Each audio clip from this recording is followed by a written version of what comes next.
Hello everybody, this is Bradley from RaceBeacon, and today in this video we're going to be using all of the latest rumours from across the paddock to build up our most likely 2023 driver lineup. Now, as you can see, we've got 5 drivers on the left hand side here, but there are 7 seats. We have one big discussion at the end of this video, but the 5 on the left at the moment, they're the ones that I'm slightly more sure about. So let's get them in first. So as you can see on the right hand side of this graphic that Formula 1 have most recently put out, it has Daniel Ricciardo in the McLaren, because officially he is contracted for next year.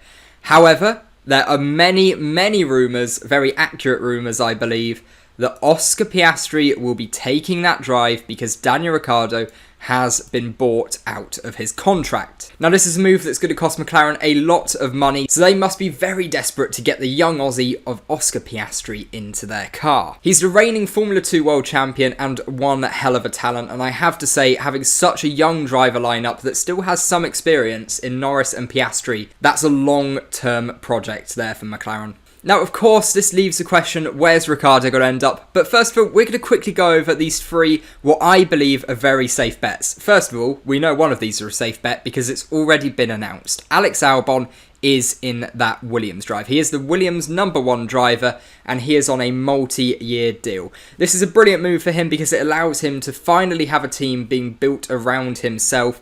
And for Williams, they're a team that can only really go up from where they are now. I don't believe there were any other options really on the table for Alex. He hasn't set the world alight, but he has set some pretty stunning qualifying laps and had some pretty decent races as well. So for Williams, I think they have themselves a very handy driver there. Now, next up, I'm going to go with what I also believe is a fairly safe bet, simply because the team have no reason to replace him.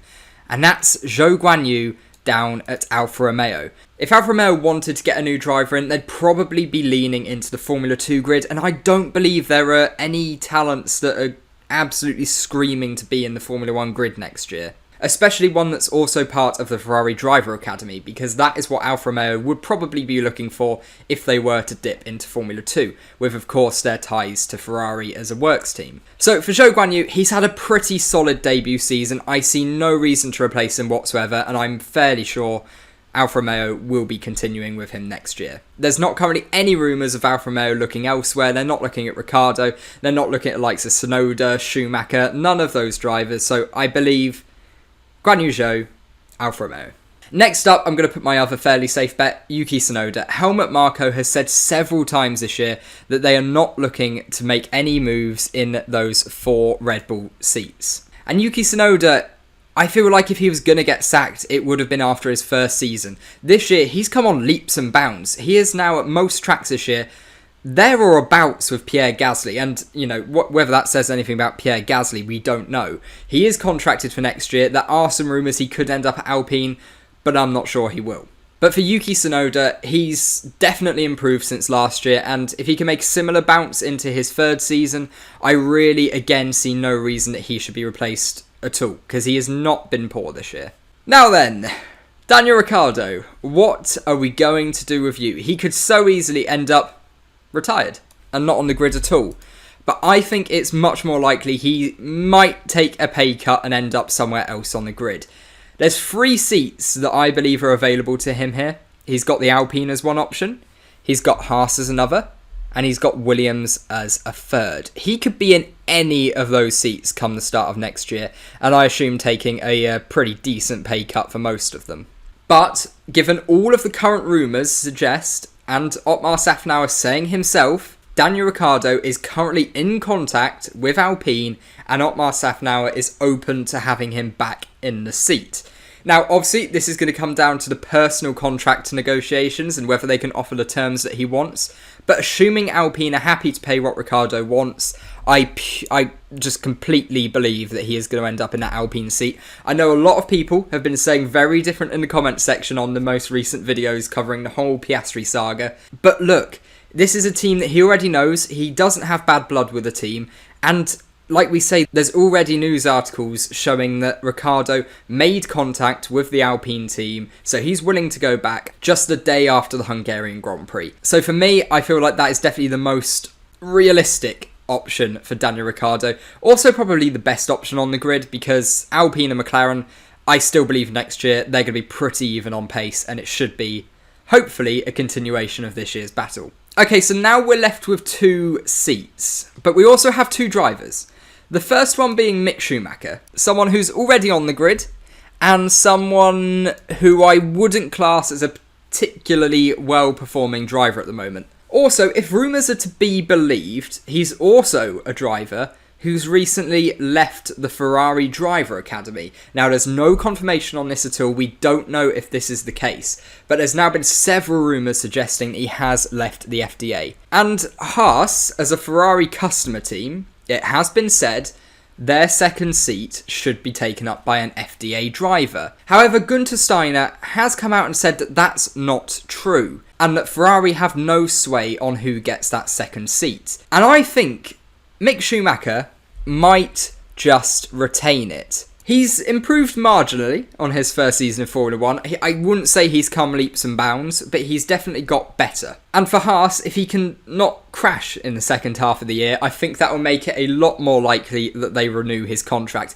If he continues crashing like he has at some points this season and they run out of money, he probably won't be in their good books and will either have to take a massive pay cut because of the amount of money he's costing the team anyway, or he'll have to look elsewhere for that Williams seat.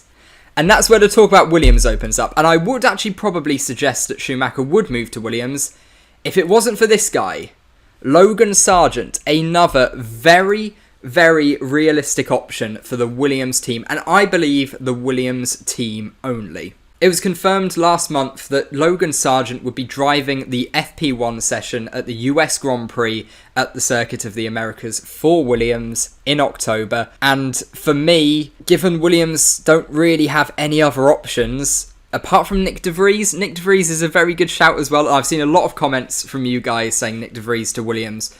I don't think that's the case. I think if you're Williams, you've got a nice young driver showing some pretty good potential. He's having a very solid Formula 2 year and well on course to get his super license. Who also comes from a very rich family who I bet wouldn't mind funding a little bit of that Williams drive if needed. With Nick De Vries, you've got a much older driver who simply doesn't have the same possible future. I feel like Nick De Vries, his future's somewhere in IndyCar, already in Formula E, some single-seaters, some sports car racing. I don't think we're going to see Nick De Vries ever getting a full-time Formula 1 seat. I just think he's too old for it now and probably hasn't got the talent to justify at his age getting a debut signing. So for me, I'm going to put Logan Sargent alongside Alexander Albon. And honestly, he's a pretty decent driver. I'd be excited to see what he could do alongside Albon. And it would give us a good idea of just how good/bad this Formula 2 grid is. Because a lot of talk at the moment is saying that it is a very poor Formula 2 grid. And that's why I'm not going to put many Formula 2 drivers in this lineup. Because the current talk is that, yeah, it's not a massively skilled grid. So guys, let me know, do you disagree with any of my choices here? Let me know down in the comments. I always read, reply and like every single one of them. So let me know down in the comments if you disagree with any of these, or if you disagree with several of them, or even if you agree with all of them. Let me know, I'd love to hear it, and I'd love to hear some reasoning as well. And if you've made it this far, I assume that means you're quite interested in the 2023 driver lineup and silly season. So don't forget to like this video and subscribe to the channel and put notifications on, because you will get all of the latest news. We cover basically every single driver transfer update on this channel through the whole of this month.